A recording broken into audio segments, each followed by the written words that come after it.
తెలంగాణ రాష్ట్ర ఆర్యవైశ్య మహాసభ నూతన కార్యవర్గం నియామానికి ఎన్నికలు అనివార్యమైతే ఉత్తర తెలంగాణలోని వరంగల్ జిల్లాకు అవకాశం ఇస్తూ ప్రస్తుతం మహాసభలలో సీనియర్ కార్యదర్శి పదవిలో సేవలందిస్తున్న వంగేటి అశోక్ కుమార్ అధ్యక్షుడిగా నియమించాలని కోరుతూ ఉమ్మడి వరంగల్ జిల్లా పరిధిలోని 6 జిల్లాల ఆర్యవైశ్య మహాసభల అధ్యక్ష కార్యదర్శులు స్టేట్ కౌన్సిల్ సభ్యులు ఏకగ్రీవంగా తీర్మానం చేశారు. వరంగల్లో నిర్వహించిన ఉమ్మడి వరంగల్ జిల్లా ప్రతినిధుల సమావేశంలో తీర్మానం చేసుకుని రాష్ట్ర మహాసభలకు పంపించారు. రాష్ట్ర మహాసభ అధ్యక్షుడు అమరవాది లక్ష్మీనారాయణ నాయకత్వంపై మాకు సంపూర్ణ విశ్వాసం ఉంది అని ఆర్యవైశ్యులు అన్నారు.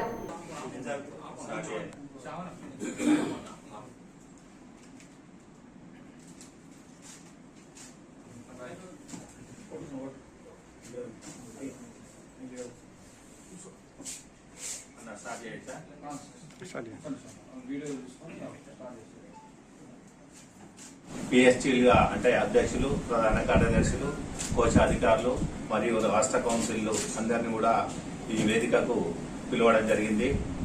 జనగాం, ములుగు, భూపాల్పల్లి, మహబూబాద్, వరంగల్ జిల్లా మరియు హనుమకొండ జిల్లా మొత్తం 6 జిల్లాల సందర్భంలో ఈరోజు ఈ సమావేశం, ఈ వేదిక ఏంటంటే రాష్ట్ర కార్యవర్గంలో మొన్న 9వ తారీఖు నాడు జూలై నెలలో 18 మందితోటి ఈసీ మీటింగ్ ఏర్పాటు చేయడం జరిగింది. అట్టి మీటింగ్లో మేమందరం కూడా ఈ సబ్జెక్ట్ ఎన్నికల సబ్జెక్టు విషయమే కానీ అన్ని విషయాలు మాట్లాడితే అందులో ఒక మిదిదొడ్డి శ్యామ్ వారు ఒకరు మాత్రమే కొంత మాట్లాడడం జరిగింది.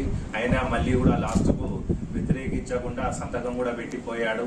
కానీ అప్పుడే అనుకున్న మాట ఏంటంటే 35 కోట్ల నుంచి 40 కోట్ల రూపాయల కార్యక్రమం అంటే మనకు బాగాయితులో ఉప్పల్ బాగాయితులో 5 ఎకరాల ల్యాండ్ ఇచ్చారు కాబట్టి అటు ల్యాండ్లో బిల్డింగ్ కన్స్ట్రక్షన్ మరియు ఫంక్షన్ హాల్ మరియు అన్ని విధాల, ఎందుకంటే కొన్ని సంఘాలు వచ్చాయి కాబట్టి ఎవరి వాళ్ళకు రూమ్లు కూడా అరేంజ్ చేసుకుంటూ చేయాలనే సందర్భాన్ని పురస్కరించుకొని 17 మందికి 17 మంది కూడా ఏకీభవించి అదే అమరావతి లక్ష్మీనారాయణ గారిని కొనసాగించుకుంటూ కార్యవర్గాన్ని కొంత మార్పులు చేర్పులు చేయమని చెప్పడం జరిగింది. అందరం కూడా దానికి సరే అని చెప్పి అనుకున్నాం.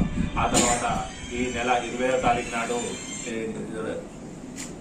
తారీఖు నాడు అన్ని జిల్లాల పిఎస్సీలను పిలిచి ముఖ్య కార్యవర్గాన్ని పిలిచి మీటింగ్ ఏర్పాటు చేసి కొనసాగేలా చూడాలనుకున్న సందర్భాన్ని పురస్కరించుకొని ఇంతలో అనుకోకుండా మిదిదొడ్డి శ్యామ్ గారు వారి జిల్లాకు పోయిన తర్వాత వ్యతిరేక పవనాలతోటి మాట్లాడడం జరుగుతుంది. కానీ మేము ఇచ్చిన మాట ప్రకారం ఇప్పుడు కూడా ఉంటున్నామన్న గారు అందరికీ కూడా చెప్పే మాట ఏంటంటే ఉత్తర తెలంగాణకి సంబంధించిన ఆ రోజులలో ఇప్పటి వరకైతే మాకు general secretary post Mittinti Venkanna గారు ఉన్నప్పుడు ఉంటే మీకు ఎన్నికలు జరగకుండా అదే అమరావతి లక్ష్మీనారాయణ గారు కనుక కొనసాగితే తప్పకుండా మాకు జనరల్ సెక్రటరీ ఇవ్వండి, లేదా ఉత్తర తెలంగాణలో రాష్ట్ర ఎన్నికలు జరిపితే ఉత్తర తెలంగాణకు మాత్రమే నామినేషన్ చేసే అర్హత, నామినేషన్ లో భాగంగా ఉత్తర తెలంగాణలో మాకే కార్యవర్గానికి రాష్ట్ర అధ్యక్షునిగా కొనసాగేలా చూడవలసిందిగా కోరుతున్నాం. ఎందుకంటే గతంలో దక్షిణ తెలంగాణ వరకే ఇప్పటి వరకు కూడా అక్కడి రాష్ట్ర అధ్యక్షులు కొనసాగుతున్నారు. మాకు బైలాస్ ప్రకారం గతంలో 2000 తెలంగాణ వచ్చిన తర్వాత బైలాస్ లో కూడా ఉత్తర తెలంగాణ గీసారని చెప్పి మనం రాసుకోవడం జరిగింది. దాన్ని పురస్కరించుకునే అడుగుతున్నాం. మాకు అర్హత ఉంది కాబట్టి మీ అందరికీ కూడా తెలియపరుస్తూ రాష్ట్ర నాయకత్వానికి అందరికీ కూడా ఇన్ఫర్మేషన్ ఇస్తూ మాకు సహకరించవలసిందిగా కోరుతున్నాం.